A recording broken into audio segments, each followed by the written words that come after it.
दोस्तों स्वागत है हमारा इस वीडियो में। आज इस वीडियो में बात करेंगे व्यू टैब के बारे में। व्यू टैब में जो ऑप्शन है उसमें आपको एक ऑप्शन दिख रहा होगा, ये व्यू है। डॉक्यूमेंट का व्यू को अगर बदलना चाहते हैं आप तो फिर आपको व्यू वाले ब्लॉक में जाना होगा। जैसे कि यहाँ पे रीड मोड है, जैसे हम क्लिक कर रहे हैं तो एक पढ़ने के लिए जो मोड होता है वो आपको सिस्टम यहाँ पे दे दिया है। जितने भी पेजेस हैं उसको आप फुल स्क्रीन में रीड ओनली मोड में चेंज करके और इसका व्यू बदल सकते हैं दोस्तों। एस्केप प्रेस करना है, फिर से आपका नॉर्मल हो जाएगा। यहाँ पे प्रिंट लेआउट का एक व्यू है जिसमें मैंने काम किया है, और प्रिंट लेआउट में जैसा आप काम करते हैं वैसा आप प्रिंट वगैरह करके निकालने का काम कर सकते हैं। तो प्रिंट लेआउट का व्यू ये है दोस्तों, जैसा कि आप देख पा रहे हैं। दूसरा व्यू है वेब लेआउट का। अगर आप इस पर क्लिक करते हैं दोस्तों तो ये आपका जो है ये वेब लेआउट का व्यू है। अगर वेब लेआउट पे अगर चेंज करते हैं तो आपका डॉक्यूमेंट कुछ इस प्रकार से दिखने वाला है। उसके बाद आउटलाइन का व्यू है दोस्तों, तो आउटलाइन में कुछ इस प्रकार से आपको दिखेगा इसका व्यू। और अगर बात करें व्यू टैब में ड्राफ्ट में, तो ड्राफ्ट में कुछ ऐसा दिखेगा दोस्तों। तो ये अलग अलग प्रकार का व्यू है जो कि आप चेंज करके देखने का काम कर सकते हैं। और जनरली जो यूज़ में हमारा व्यू आता है वो आता है प्रिंट लेआउट व्यू। तो मैंने फिर से वापस इस पर क्लिक करके और प्रिंट लेआउट का व्यू को चूज़ कर लिया है दोस्तों। उसके बाद शो वाले में ब्लॉक में आपको रूलर दिखाई पड़ रहा है। जैसे मैंने क्लिक कर रहा तो एक बार रूलर जो है यहाँ से हट गया है दोस्तों। अगर दोबारा इस पर क्लिक करूँगा तो रूलर आ जाएगा। तो रूलर लाने के लिए आप जो है व्यू टैब में रूलर ऑप्शंस के ऊपर क्लिक कर सकते हैं। गाइडलाइन वगैरह चाहिए पेज पे तो कुछ इस प्रकार से आपको एक गाइडलाइन मिल जाएगा जी। अगर आप इस पर दोबारा क्लिक करते हैं तो फिर से वो हट जाने का काम करेगा। नेविगेशन पैनल में जो भी आप काम करते हैं, जैसे कॉपी वगैरह करने का काम या जो भी आपका एक देखिए यहाँ सबका सॉर्टर पेज दिखा रहा, तो इस प्रकार से आप नेविगेशन पैनल को एक्टिव करके रख सकते हैं। और जो भी परचेज वगैरह हुआ है, कुछ गोटू वगैरह यहाँ पे शॉर्ट में जो है दिखाई पड़ेगा। अगर आप कोई कॉपी वगैरह करते हैं तो उसका नेविगेशन में कॉपी हो जाता है और उसको आप यूज़ कर सकते हैं। यहाँ से पेजेज हैं तो उसका शॉर्ट रिज़ल्ट यहाँ पे दिखा रहा है, और बाकी यहाँ पे जो है अगर फिर से दोबारा इस पर क्लिक करते हैं दोस्तों तो नेविगेशन पैनल जो है वो हट जाता है। यहाँ पे मिलता है जूम का, जितना परसेंट भी आप जूम कराना चाहते हैं। जैसे कि यहाँ पे 200% पे करके ओके किया तो ये 200% पे जूम हो गया है दोस्तों। यहाँ से आप 100% कर सकते हैं और जूम कर सकते हैं, और जूम आउट भी यहाँ से करने का काम कर सकते हैं दोस्तों। ये नीचे में भी आपको दिया हुआ है, यहाँ से भी आप इसको जूम और जूम आउट करने का काम कर सकते हैं दोस्तों, और यहाँ से भी कर सकते हैं। बाय डिफ़ॉल्ट 100% जो जूमिंग का साइज़ है वो एक्चुअल अच्छा साइज़ है, तो आप 100% रख के काम करें। उसके बाद आता है दोस्तों वन पेज। अभी पेज एक बार में एक पेज दिखाई पड़ रहा है, कुछ इस प्रकार से दिखाई पड़ेगा। अगर आप मल्टीपल पेज को यूज़ करना चाहते हैं तो मल्टीपल पेजेस पे क्लिक करेंगे तो एक बार में जितना भी पेज एडजस्ट होने वाला होगा उतना पेज एक बार में 3-3 पेज करके दिखा रहा है। पेज विड्थ पे क्लिक करिएगा तो जितना पेज एक विड्थ में आना चाहिए तो एक पेज विड्थ करके दिखेगा। तो ज़्यादातर अच्छा पेज विड्थ ही होता है हमारा। जब भी काम करते हैं तो पेज विड्थ के ऊपर ही काम किया जाता है दोस्तों। न्यू विंडो का एक ऑप्शन है जिस पर क्लिक करके आप नया विंडो को ओपन करने का काम कर सकते हैं। जैसे कि मैंने क्लिक किया तो आप देख पा रहे होंगे नीचे में जो है एक नया विंडो खुल कर आ गया है। यहाँ पे देखिए 3 विंडो अभी अपने पास खुल गया है। जैसे मैं एक बार और क्लिक करके बताऊँ तो एक 4 विंडो, अब देखिए 4 विंडो अपने पास आ गया है। तो एक व्यू टैब में जो है न्यू विंडो के ऑप्शन से आप नया विंडो को ओपन वगैरह करने का काम कर सकते हैं दोस्तों। अरेंज ऑल का ऑप्शन है कि जितना भी विंडो आपका खुला हुआ है इसको आप अरेंज करने का काम कर सकते हैं। तो इसकी कुछ इस प्रकार से जो है एक अरेंजमेंट हो गया है। जितने भी हमारे 4 डॉक्यूमेंट का ओपन था विंडो, तो 4 डॉक्यूमेंट को एक साथ ही ये विंडो पे अरेंज कर दिया है। हम किसी को भी एक्टिव करके फिर से वापस देखने का काम करेंगे। इसमें अरेंजमेंट में आपको view side by side view भी ले सकते हैं, जैसे कि 1 और 3 का, 1 और 4 का यहाँ पे ओके करेंगे तो कुछ इस प्रकार से आपको जो है ये साइड बाय साइड व्यू करके भी दिखाएगा दोस्तों। यहाँ पे रीसेट विंडोज़ पोजीशन पे क्लिक करके रीसेट कर सकते हैं, और वापस ठीक करना होगा तो इस पर कर सकते हैं दोस्तों। इसके बाद आपको स्प्लिट विंडो का एक ऑप्शन है जिससे आप अपने विंडोज़ को स्प्लिट कर सकते हैं। स्प्लिट पे क्लिक करने के बाद देखिए 2 पार्ट में जो है हमारा ये विंडो जो है हमारा जो था वो 2 पार्ट में हो गया है। दोनों एक ही है लेकिन व्यू इसका जो है स्प्लिट हो गया है। जैसा कि आपको दिखा पाएँ कि यहाँ डॉक्यूमेंट है और मैं इसमें कुछ ऐड किया, तो नीचे की तरफ वाले में आते हैं दोस्तों। तो ये आप देख पा रहे हैं कि इसमें पेज देख लेते हैं दोस्तों। हाँ,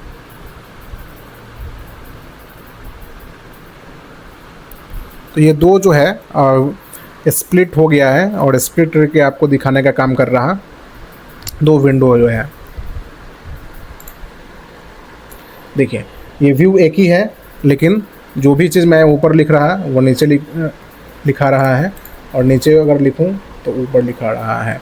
चूँकि ये जो दोनों है वो एक ही व्यू है, और सिर्फ इसको स्प्लिट कर दिया गया, तोड़ दिया गया है दो पार्ट में। अगर हटाना चाहते हैं, फिर से वापस करना चाहते हैं दोस्तों, तो यहाँ पे आपको रिमूव स्प्लिट के ऊपर क्लिक करना होगा। तो जैसा कि आप देख पा रहे हैं कि फिर से वापस जो है ये एक विंडो हो गया है दोस्तों। उसके बाद स्विच विंडो आता है। अगर डायरेक्टली आप यहाँ से किसी भी विंडो में जाना चाहते हैं तो डायरेक्ट आप स्विच करके जा सकते हैं स्विच विंडो से। मैक्रोज ऑप्शन से आप रिकॉर्डिंग करने का काम कर सकते हैं। जैसे कि आप यहाँ पे देख पा रहे हैं, रिकॉर्ड मैक्रोज का एक ऑप्शन है जिससे रिकॉर्डिंग करेंगे। जो भी कंटेंट आप लिखेंगे या कुछ भी करेंगे वो सारा चीज़ रिकॉर्ड होता जाएगा मैक्रोज ऑप्शन के ज़रिए।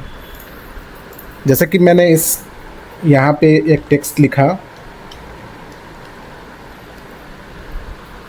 और टेक्स्ट लिखने के बाद अगर आप चाहते हैं कि इसको रिकॉर्डिंग में कुछ फॉर्मेटिंग वगैरह किया जाए, या फिर जो भी टेक्स्ट लिखे थे उसको भी वो मैक्रो रिकॉर्ड कर सकता था। पहले हम थोड़ा सा फॉर्मेट संबंधित काम बता दें और उसके बाद फिर जो है टेक्स्ट लिख कर ही बताएंगे, और कुछ बताएंगे इसमें आपको। तो सबसे पहले तो आपको टेक्स्ट सेलेक्ट करना है, और टेक्स्ट सेलेक्ट करने से पहले मैं बता दूं कि मैक्रोज को चालू करना पड़ेगा। और मैक्रोज को चालू करने के लिए सिंपली आपको मैक्रोज में जाना है, रिकॉर्ड मैक्रोज के ऊपर क्लिक करना है। यहाँ पे मैक्रोज का नाम पूछा जा रहा। बाय डिफ़ॉल्ट सिस्टम जो है मैक्रो 1 करके एक नाम दे दिया है इसका। अगर आप चाहें तो अपने हिसाब से नाम को बदल सकते हैं। नाम बदलने के बाद जो है आप कीबोर्ड के ऊपर क्लिक कर सकते हैं। कीबोर्ड का यहाँ एक आइकन है, इसके ऊपर क्लिक करिएगा दोस्तों।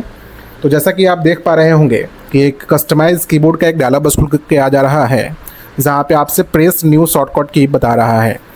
अगर जो भी आप मैक्रोज का रिकॉर्डिंग करेंगे उसको रन करने के लिए आपको कोई एक शॉर्टकट यहाँ पे प्लेस करना होगा। जैसे कि मैं यहाँ पे Ctrl+Shift+R जो है एक असाइन कर रहा हूँ इस मैक्रोज को या रिकॉर्डिंग को चलाने के लिए। तो जैसे हम यहाँ पे शॉर्टकट की डालें और असाइन पे क्लिक करेंगे और क्लोज़ करेंगे, तो देखेंगे कि एक रिकॉर्डिंग का साइन जो है कर्सर के साथ लग गया है। इसका मतलब कि अब जो भी आप काम करेंगे वो सारा चीज़ रिकॉर्ड होता जाएगा। तो सबसे पहले हम इस टेक्स्ट को सिलेक्ट करते हैं दोस्तों। टेक्स्ट को सिलेक्ट करने के लिए सिंपली, अगर अभी जो है ये इस प्रकार से सिलेक्ट नहीं हो पा रहा, तो कीबोर्ड के माध्यम से जो है आप इस तरह से जो है इसको सिलेक्ट करेंगे दोस्तों।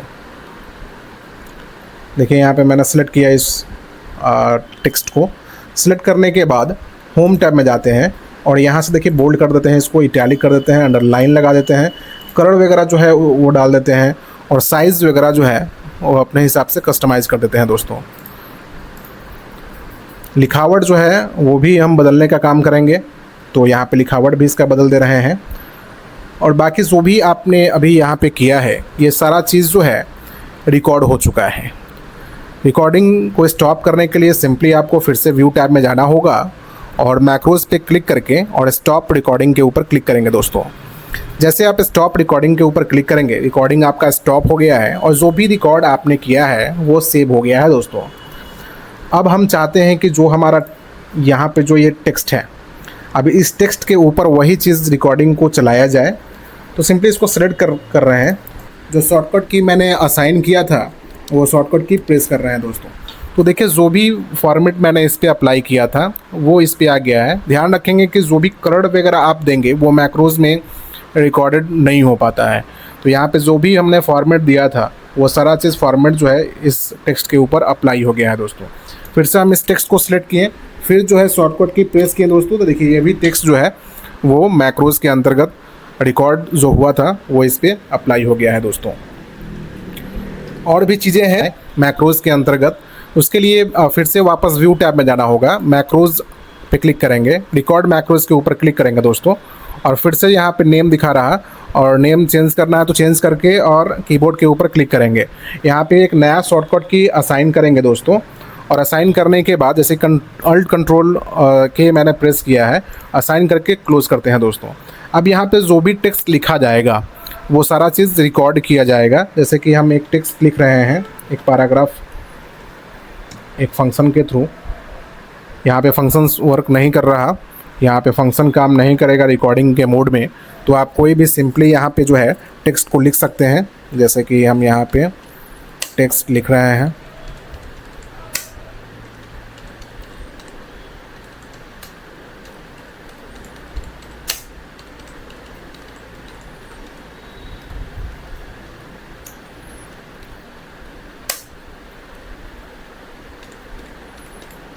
चलिए दोस्तों मैं यहाँ पे टेक्स्ट लिखा है। अब इसको रिकॉर्डिंग को मैं स्टॉप करना चाहता, स्टॉप रिकॉर्डिंग पे क्लिक करेंगे, और इसको अप्लाई करने के लिए जो शॉर्टकट की आपने प्रेस किया था वो शॉर्टकट की फिर से आपको प्रेस करना होगा। तो शॉर्टकट की प्रेस करने के बाद दोस्तों आप देख पा रहे हैं कि जो भी जो कंटेंट हम रिकॉर्डिंग के माध्यम से किए थे वो यहाँ पे आ रहा है। जितने बार आप शॉर्टकट की प्रेस करेंगे जो असाइन किए थे, उतने बार वो टेक्स्ट जो है वो आता चला जाएगा। और भी चीज़ें हैं, इसको मैं बता रहा, पहले कुछ टेक्स्ट लिख लेता हूँ, फिर बताता हूँ मैक्रोज का यूज़। तो दोस्तों देखिए, जैसा कि इस वीडियो में आप देख पा रहे हैं कि जैसे कि एक ब्रैकेट के साथ यहाँ पे 1 लिखा है और 2 डैश जो है दिया गया है, और उसके बाद कुछ कंटेंट लिखना चाहते हैं तो आप लिख सकते हैं इस प्रकार से। हमें चाहिए कि हम इस पूरे जो नंबरिंग है, इस नंबरिंग में इसी तरह का एक सीक्वेंस सारे में मैक्रोज ऑप्शन के ज़रिए, रिकॉर्डिंग के ज़रिए मुझे लाना है। तो इसके लिए दोस्तों सबसे पहले आपको कर्सर को 1 के आगे रखना है। 1 के आगे रखने के बाद अब हम लोग मैक्रोज के ऊपर काम करेंगे। मैक्रोज पे क्लिक किए दोस्तों, रिकॉर्ड मैक्रोज के ऊपर क्लिक करना है। यहाँ से आप रिकॉर्डिंग का नाम डाल सकते हैं और फिर से वापस आपको कीबोर्ड पे क्लिक करना होगा।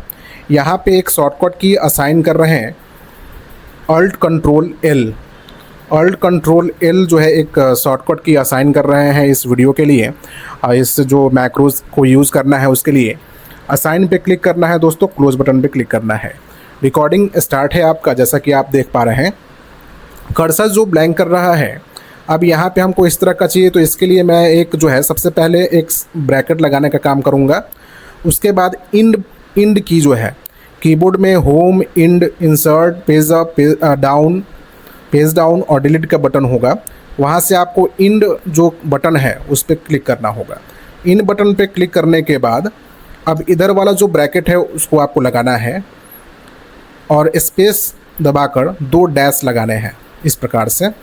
डैश लगाने के बाद दोस्तों कर्सर को एरो की के माध्यम से नीचे की तरफ लाना है और यहाँ पे आपको होम बटन प्रेस करना है। वो कीबोर्ड में होम बटन है इंड के बगल में, वहाँ से आप होम बटन को प्रेस करेंगे दोस्तों, और यहाँ पे आपका काम कंप्लीट हो गया है। अब जो है मैक्रोज को हम लोग स्टॉप करेंगे और वही चीज़ें सारे नंबर पे अप्लाई करेंगे शॉर्टकट के माध्यम से। उसके लिए मैक्रोज पे जाना है दोस्तों और स्टॉप रिकॉर्डिंग के ऊपर क्लिक करना है। अब हमारा जो मैक्रोज है वो रिकॉर्डिंग का काम अपना कर चुका है। अब हम यहाँ पे वही रिकॉर्डिंग यहाँ पे सभी नंबर के ऊपर अप्लाई करेंगे। इसके लिए जो शॉर्टकट की आपको असाइन किए थे वो शॉर्टकट की प्रेस करना होगा दोस्तों। तो देखिए अल्ट कंट्रोल और एल जो है शॉर्टकट की हमने डिफाइन किया था, और जैसे प्रेस किया वैसे आप देख पा रहे हैं 2 के साथ भी जो है 3 के साथ भी वैसे करके आपको प्रेस करते रहना है। जितने बार प्रेस करेंगे दोस्तों वो सारे नंबर्स में जो है वो जो आपने सेट किया था मैक्रोज रिकॉर्डिंग वो सभी पे अप्लाई हो गया है दोस्तों। तो इस प्रकार से आप यूज कर सकते हैं मैक्रोज का ऑप्शन। बहुत ही अच्छा ऑप्शन है वर्ड का मैक्रोज, जिसको रिकॉर्डिंग करके आप कभी भी उसको यूज़ करने का काम कर सकते हैं दोस्तों। अगर इसी रिकॉर्डिंग को हम लोग ऑप्शन के थ्रू करना चाहें तो जैसा कि हम यहाँ पे कुछ नंबर डाल दिए हैं, कर्सर को आगे रखा है और मैक्रोज में व्यू मैक्रोज के ऊपर क्लिक करना है दोस्तों। मैंने जो रिकॉर्डिंग 4 था इसके लिए तैयार किया है और सीधे आपको रन पे क्लिक करना है। तो रन पे क्लिक करते देख रहे हैं दोस्तों कि यहाँ पे ऑप्शंस के माध्यम से भी जो रिज़ल्ट है वो हमारा आ चुका है। तो तो मैक्रोज से आप शॉर्टकट के माध्यम से भी आप यूज कर सकते हैं, और यहाँ से रन को भी मैक्रोज में, व्यू मैक्रोज में जाकर भी रन को ऑप्शन को यूज कर सकते हैं। तो दोस्तों वीडियो अच्छा लगा हो तो कमेंट करिए, चैनल को सब्सक्राइब कर लीजिए। मिलते हैं अगले वीडियो में, तब तक जय हिंद।